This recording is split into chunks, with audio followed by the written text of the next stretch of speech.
Welcome back, viewers at home. I am joined by Zeenat Essop to take a look, or rather conversate around postpartum depression, and also just looking at the ways on how we can foster a positive environment. Because one thing that we need to understand is the fact that when it comes to postpartum depression, it's mostly overlooked. And as my co-host did share, that the attention is more on the baby rather than the parent. But Zeenat is here to give us more insight and a more empathetic approach in terms of assisting the individuals, or rather the mothers in this instance, and how we can foster that environment. Zeenat, assalamu alaikum, and jazakallah so much for joining me this evening. Wa alaikum salam. Thank you for having me.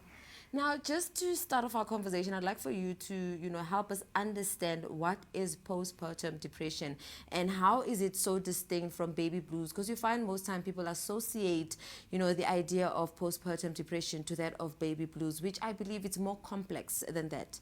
100%. So the one thing they both have in common is they both in the period of a woman giving birth, so post her birth. Baby blues and postpartum depression, I think the major distinction is the timing. So baby blues is about 2 weeks.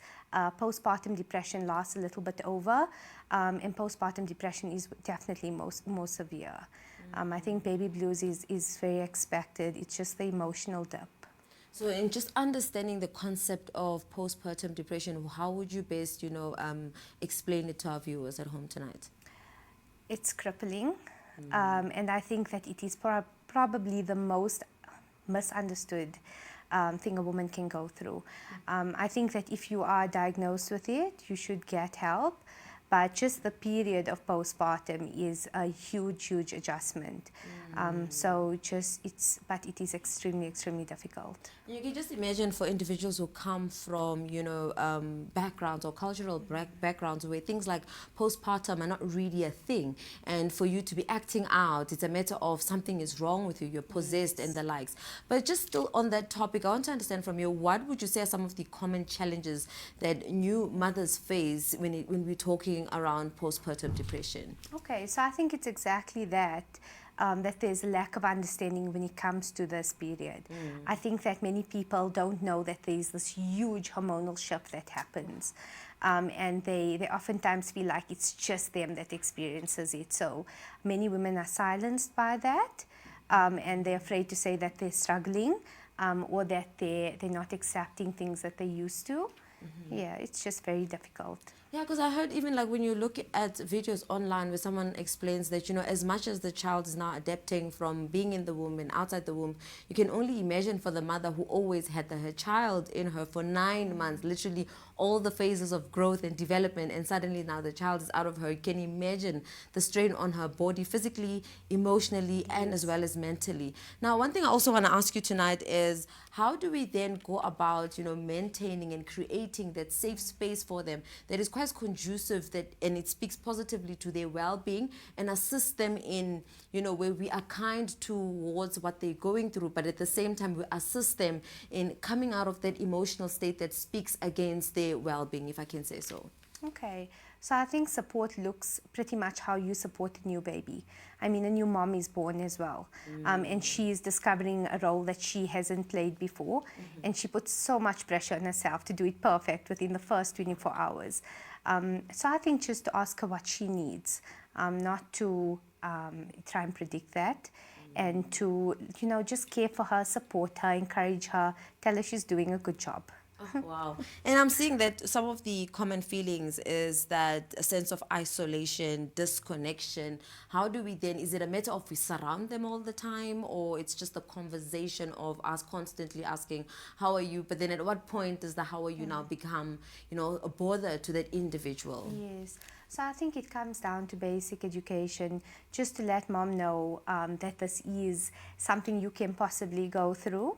The adjustment is difficult, and I think the loneliness and the disconnect comes from the fact that your mind is so cruel to you during this time that it often feels very isolating. So to just support her through it, and just be there. And still on that, Zeenat, if I can ask, when we're seeing postpartum depression, is it only for first-time new moms, or it doesn't matter, you could have 5 kids, even your 6th kid could mean that you could potentially go through a postpartum depression? 100%, 100%. I think it can affect moms in different ways. The birthing experience could be different, their care, how they looked after. And I think especially with moms who are second, third time moms, I think that people probably make less of a fuss of them during that time. And I think they still need the same support.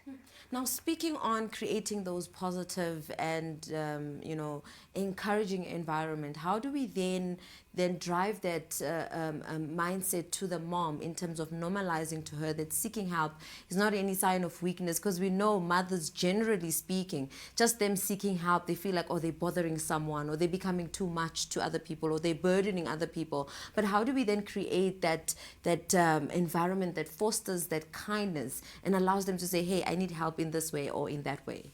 I think that, it's really sad that we are all women and we all support each other, yet none of us say that we experience that too.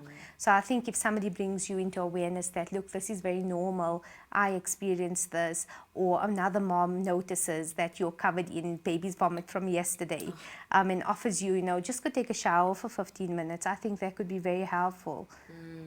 Now, earlier on, Zeenat, you mentioned about, getting that basic education. Now, I don't know for families at home who are watching, who probably there's some family members expecting their new baby and they want to be that supportive system.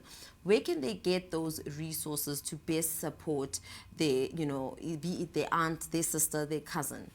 I think the resources, textbook resources are available everywhere, but I think resources come down to knowing the person that you're with. And if you notice that she is just not the same, or she really looks like she's struggling, to actually offer that extensive help and really be there for her. And I think, emotionally can also look like, go take a nap. You go and take a shower, let's cook you a meal. So offering her that extensive support can be very beneficial. Now, just to close off our conversation, what would you like for our viewers at home to take away from just understanding postpartum depression and also creating environments in assisting new moms? What would you like for them to take away?